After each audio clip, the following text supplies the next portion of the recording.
नासलेल्या दुधापासून मी ही पनीर बनवलेलं आहे. बघू शकता किती सॉफ्ट झालेलं आहे. चला तर आता आपण बनवायला घेऊयात. नमस्कार सर्वांना, मी स्मृती माझ्या चॅनलमध्ये तुमचं स्वागत करत आहे.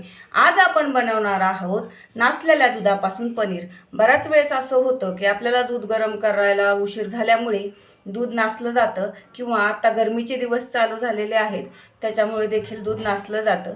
तर ते फेकून न देता त्याच्यापासून पनीर कसं बनवायचं हे एकदम सोप्या पद्धतीत मी सांगणार आहे. एकदम पनीर छान होतं आणि लुसलुसीत होतं. नासलेलं दूध टाकून देण्यापेक्षा त्याचा असा काहीतरी उपयोग केलेला कधीही चांगला. आणि पनीर एकदम चवीला देखील छान लागतं. चला तर आता आपण बनवायला घेऊयात. हे 1 लिटर दूध आहे. मला सकाळी दूध गरम करायला उशीर लागल्यामुळे हे नासलेलं आहे. आता मी ह्याला फेकून न देता ह्याच्यापासून पनीर बनवणार आहे. तर तुम्ही बघू शकता ह्याचं पाणी आत्ताच असं वेगळं दिसायला सुरुवात झालेली आहे. हे बघा. आणि हे जे आहे ना गर तो वेगळा दिसत आहे. तर हे असं असल्यामुळे ह्याच्यामध्ये तुम्हाला विनेगर किंवा लिंबू टाकायची गरज नाही.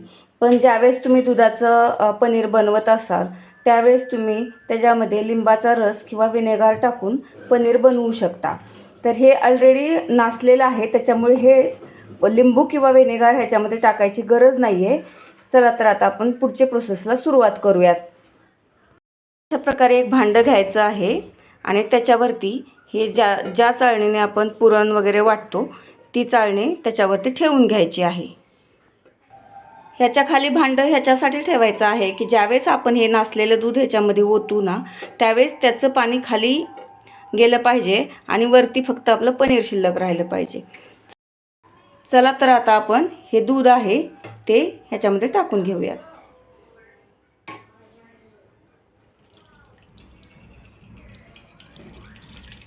हे बघा, हे असं ओतल्याबरोबर पाणी खाली जायला सुरुवात होते आणि वरती असं पनीर राहायला सुरुवात होते.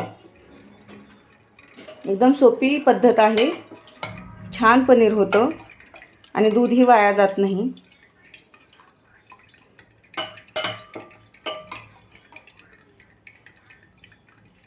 पाच ते 10 मिनिट ही चाळणी असंच ठेवायचं आहे हे कपड्यासोबत, म्हणजे ह्याच्यामधलं पूर्ण पाणी हे खाली निघून जाईल. 5 ते 10 मिनिट झाल्यानंतर आपल्याला हा पूर्ण कपडा काढून घ्यायचा आहे. हे बघा, हे अशा प्रकारे पूर्ण आपल्याला असं काढून घ्यायचं आहे आणि त्याच्यामध्ये जे राहिलेलं पाणी आहे ते पूर्ण आपल्याला काढायचं आहे. तर त्याला हळूहळू असं प्रेस केलं की त्याच्यामधलं पाणी निघतं. त्याला हे बघा अशा प्रकारे थोडं थोडं प्रेस करायचं.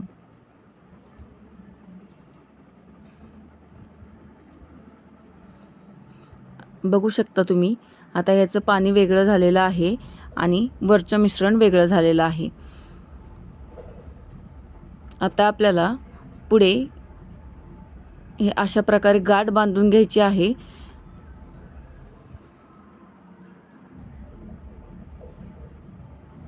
आणि त्यात आणखीन थोडंसं पाणी राहिलेलं आहे.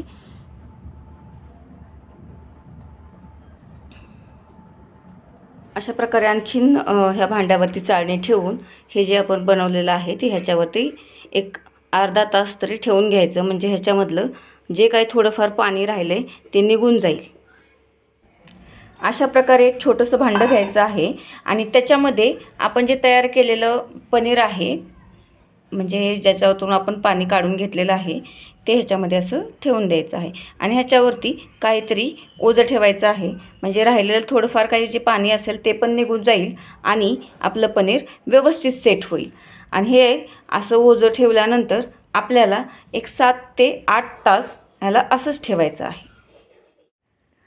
7 तास ठेवल्याच्या नंतर मी पनीर काढून घेतलेलं आहे.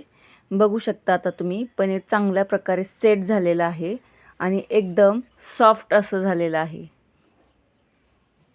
एकदम आपण बाजारातून आणतो त्यापेक्षाही छान असं पनीर हे तयार होत आहे.